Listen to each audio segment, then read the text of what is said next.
out-of-time melody. In a peaceful town lived a musician named Arif. Every evening he sat by the fountain and played his flute. His music was magical.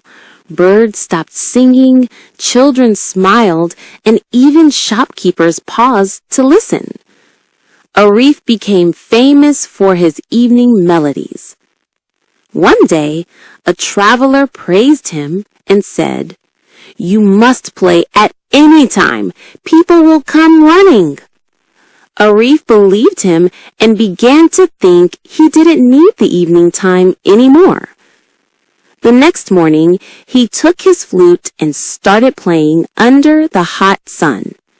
But no one listened.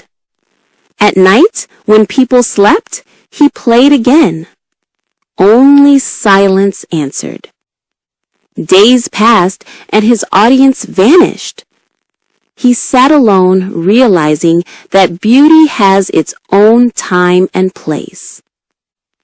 Moral: pride makes us forget timing and harmony. Even the most beautiful things lose their value when done out of season.